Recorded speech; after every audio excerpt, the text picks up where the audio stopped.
What's fueling protests in Ethiopia? A state of emergency has been imposed and the government accuses foreign forces of instigating unrest. The two main ethnic groups complain they're being marginalized. So what now for Ethiopian unity? This is Inside Story.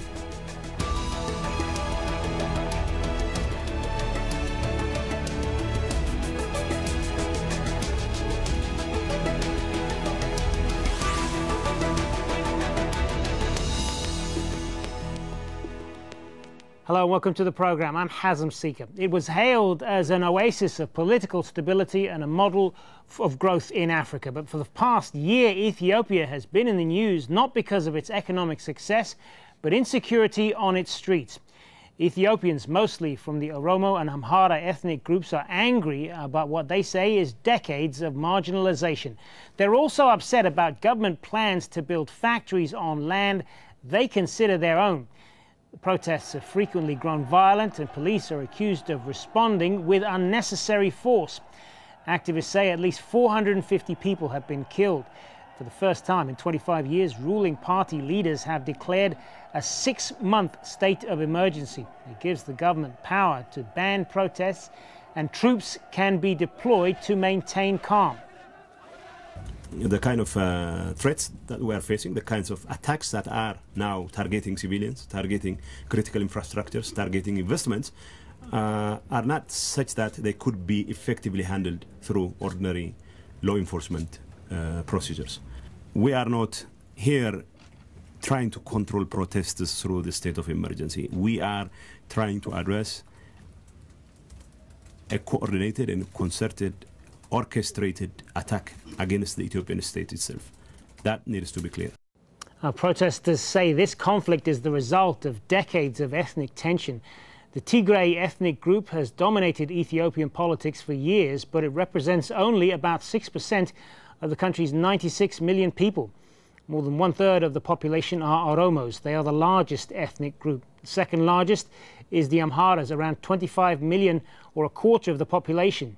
Both the Oromos and Amharas complain of political and economic marginalisation. They also accuse the police of harassment, wrongful arrests and unfair sentences. The Ethiopian government says those accusations are unfounded.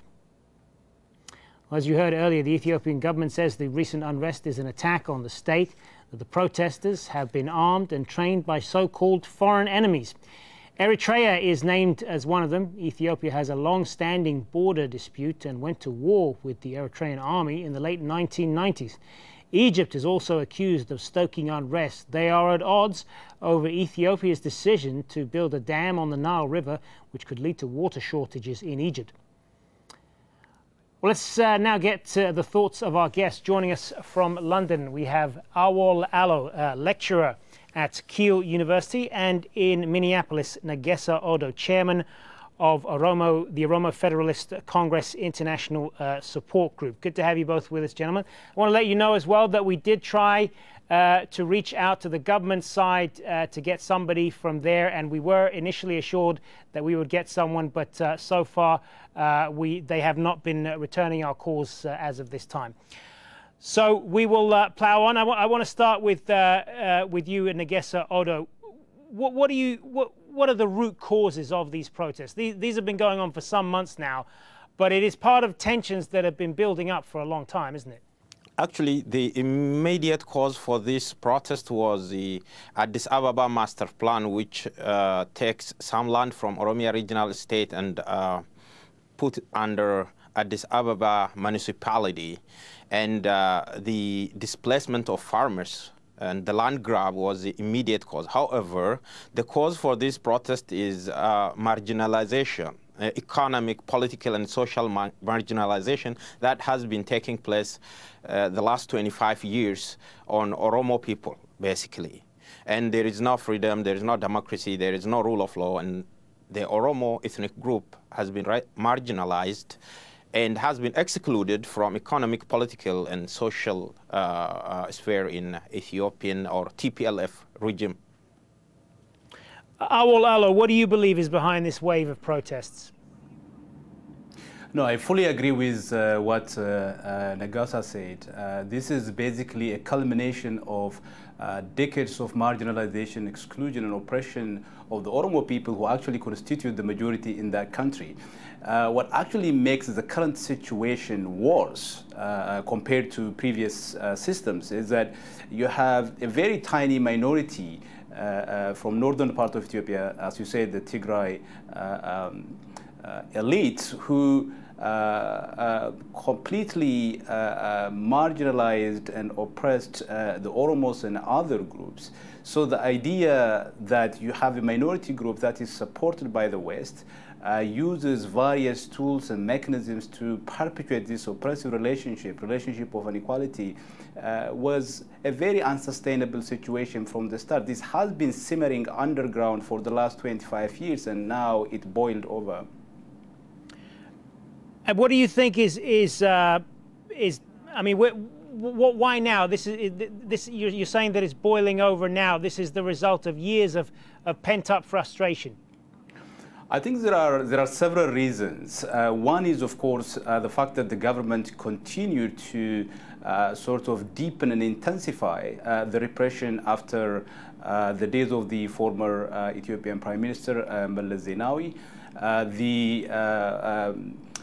Dispossession of farmers from their land has intensified. Of course, on the other side, apart from the intensification of repression, on the other side, you have social media providing a very useful platform for young people, activists, to sort of share information, mobilize and organize against the government. In the past, you have a situation in which the government completely controls all sorts of information. There is no freedom of the press in Ethiopia. There are a couple of TV stations, both are owned by the Ethiopian government. Internet is owned by the government.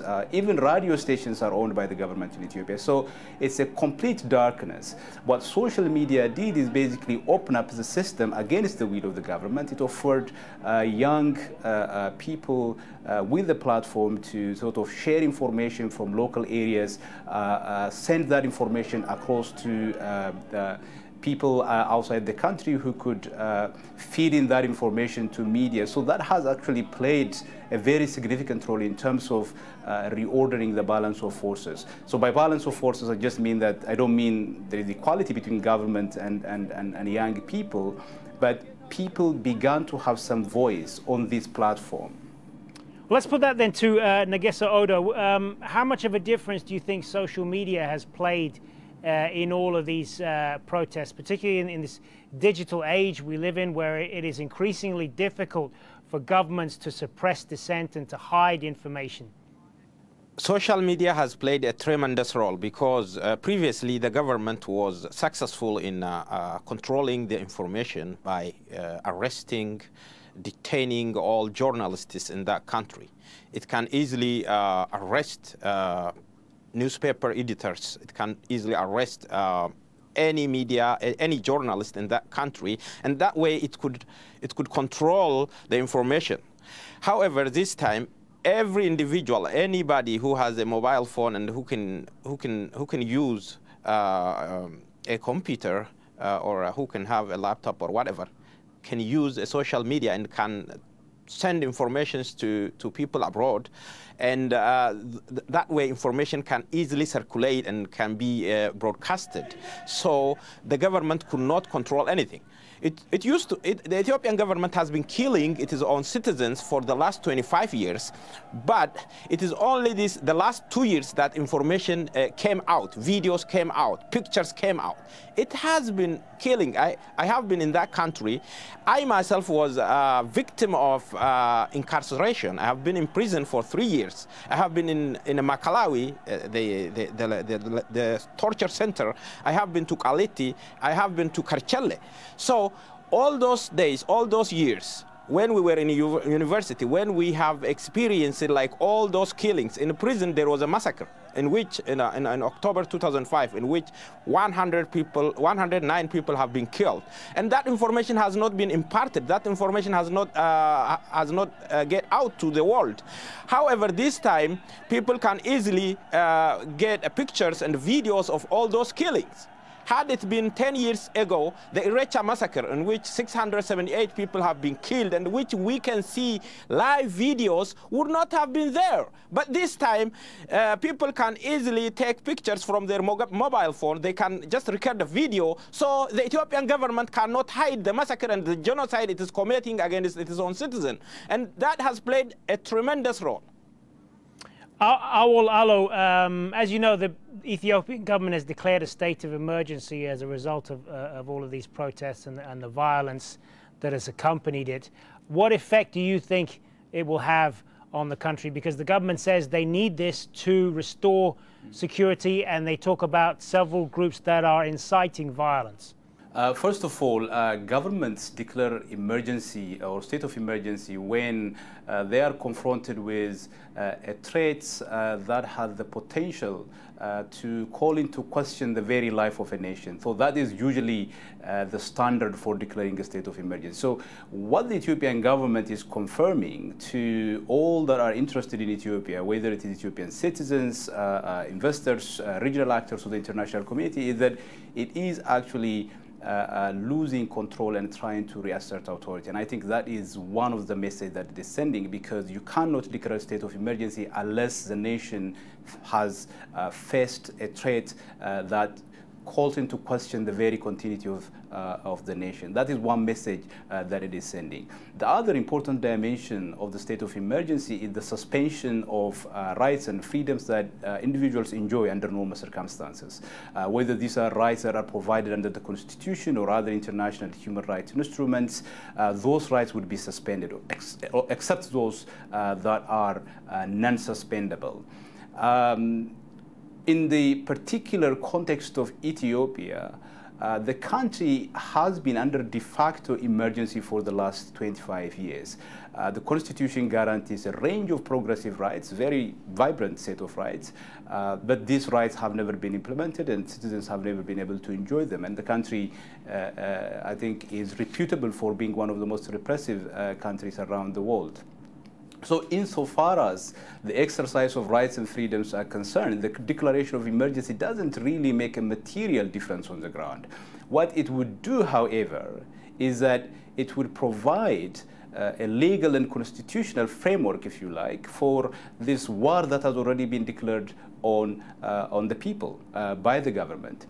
Just before, by the way, about a month ago, the Ethiopian Prime Minister authorized the military and security forces to use all means necessary in relation to the protests in the Amhara region. Oromia has been under martial law for the last 7-8 months.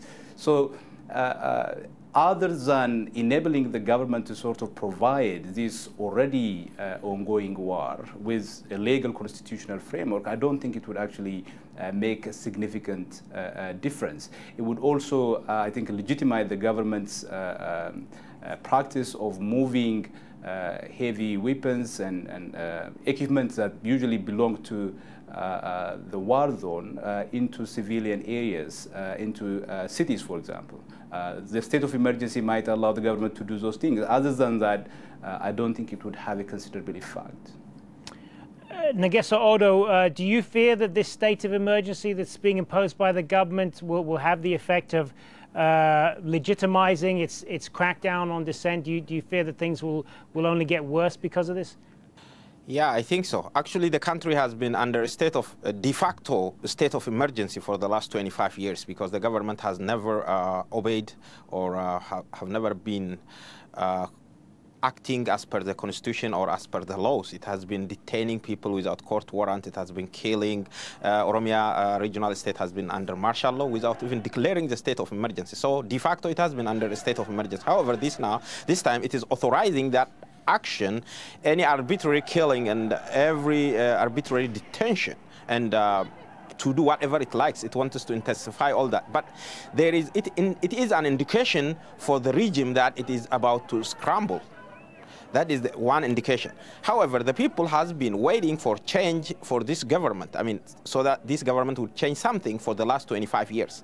Every 5 years, this government has been holding elections. Every 5 years it holds this election, people were expecting some change, some policy change, some whatever change, or it would democratize itself, or it would listen to the voice of the people. It has never done that, and the people now knew that and despair, and so people would not expect any change from this government. And however, this government is always admitting that it's our problem, and the people have a legitimate grievance. It says that. However, it never implement, and it never really take that serious. Therefore, the people would not have any hope from this government. So while the people do not have any hope from this government, people will not go back. And this government, even though it accepts that there is a political problem, it's not going to political solution. This political problem needs political solution, and the government is not going that way. It seems that it decided to keep on the crackdown and to silence this by gunpoint. And Negesa Odo, I want to ask you as well, as somebody from the political opposition, the Ethiopian Prime Minister, Haile Mariam Desalegn, has said this Tuesday that he recognizes that the government does not fully represent the Ethiopian people, and he wants to reform the country's electoral system, which he recognizes has excluded many opposition groups. What is your response to that? Is this just talk, or I mean, will you wait and see to whether he follows through on that? I think this is too little, too late.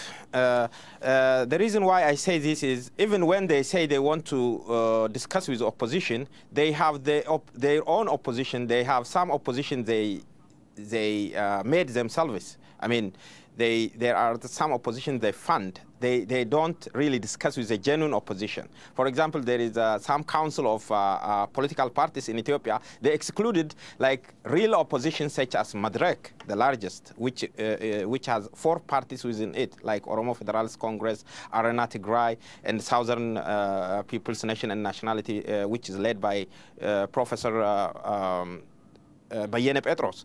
They just exclude these people, and they just discuss with the opposition they like. So I don't think they are ready to discuss with the opposition. So in this way, when they do not want to include all oppositions and all stakeholders, I don't think that will solve the problem. And the problem is from the root. The problem is from the system. The problem is from the way the system was established.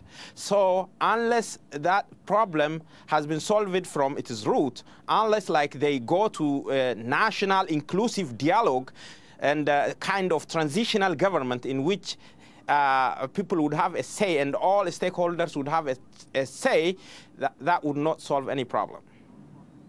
Awol Allo, the government is saying, as I said, that they want to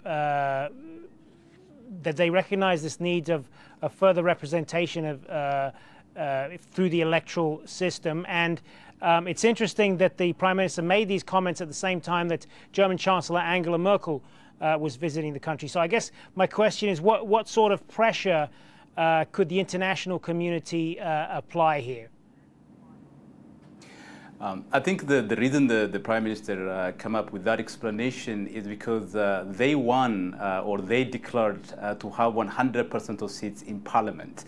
That, of course, is unjustifiable by any standard, and I cannot think of any democracy on the world or on earth in which a party that has stayed on power the previous 25 years could win 100% of seats in Parliament, not just at the federal level, but also at the regional level. So the explanation that they came up with recently is that the problem is not really with the absence of a commitment to democracy or with the lack of political will, it's rather the electoral system. So we have the first past the post system. What he's now saying is that we'll consider the possibility of introducing a proportional representation, which would probably allow opposition parties to enter parliament. But the reality is that it's not the electoral system that is the problem. It's not the electoral system that gave rise to 100% seats or win to the government. As Negesa said, it is the complete absence of a political will on the part of the key players in Ethiopia, particularly the Tigray People Liberation Front, to open up the system. The Oromo people, theoretically speaking, have a representation in parliament, but the people that represent the Oromo people are former war captives that were created into a political party by TPLF itself. Just imagine the possibility of former war captors that were created by another party to have the autonomy and independence that it requires to defend the interests of their people. And the same is true for all the other coalitions that make up the EPRDF, or Ethiopian People Revolutionary Democratic Front. So, you know, the idea that by reforming the electoral system somewhat they could increase the representation of the opposition, they could do that. They could increase the representation of the opposition without having to introduce a proportional representation system. But the problem is the absence of a political will on the part of the TPLF to open up the system. And that is where the problem lies. And I don't think any cosmetic change in the system would really address the key central issues. Nagesa Odo, the government is also saying that these protests are being fueled by outside forces. And they point, as we mentioned at the top there, they point to Egypt and Eritrea, two countries that have ongoing disputes with Ethiopia over different issues, and the motive to kind of stir up trouble in their minds is certainly there. What do you say to that? This is complete lie. It is a lie. Outside forces may have interest to destabilize Ethiopia, as they said. However, people, as they have also admitted, people have a legitimate grievance, and people have been trying to change that system. People have been voicing so that their voice would be heard by this regime, and so that the regime would make some improvement. It's not only this time that people have protested. It have been protesting long ago. Like in 2005, when election was made, and when CUD and another opposition made a large, when they got a lot of chairs in the parliament. In 2005, for example, there was much protest going on against the government, because the government wrecked the election. I mean, people want free and fair election, and the electoral board itself was made by the regime, and it only there to protect the interest of the regime. The election is fake. People want change. People, however, the government have been telling the people that if we are bringing economic development, if we bring economic development, it's okay. This is a developmental state, so that democracy would come later. Our democracy is always young. Even the last 10 years, 20 years, it has been saying that our democracy is young. We will change things after it takes time. However, people want change, and we are witnessing that a regime without democracy, authoritarian development, is not sustainable. Development without democracy, development without respect of human rights is not sustainable. I mean, even though that government follows that a developmental state policy which says if we are bringing development, which is a lie, because which does not represent, maybe few have been developed or few have become millionaires. However, it's not across the board. So people are getting impoverished, people are getting poorer and poorer. Therefore, people want change in that country, and this is not the first time people protested in that country. People have been protesting, but it is not unified like this time. People were. I'll give the last word to you in the minute that we've got left. How do you see this playing out? Do you fear that things may get worse before they get better, unless these underlying sources of friction and frustration that you talked about are addressed? Yeah, can I just want to make a point in terms of the government's recent line about Egyptian and Eritrean meddling, and I think this is one of the sort of latest in a series of blame games by the Ethiopian government to sort of deflect the attention from the internal crisis. This is also a way of actually besmirching and delegitimizing this legitimate grievance of the Oromos and other people. The real hardship, the marginalization, this painful suffering and anguish that the Oromos and other people go through is a very real fact. And I don't think Oromos and the rest of the Ethiopian people need Egyptians or Eritreans to tell them why it is important, or to remind them that it is time to fight for equality and justice. That is going to have to be the last word. Thank you to both of you, Awol Alo and Nagesa Odo. Thanks very much for being on Inside Story. And thank you for watching. As always, you can see the program again anytime. Just visit our website, aljazeera.com. And for further discussion, go to our Facebook page. That's facebook.com/AJ Inside Story. You can also join the conversation on Twitter. Our handle is @AJ Inside Story. From me, Hazem Sika, and the whole team here, bye for now.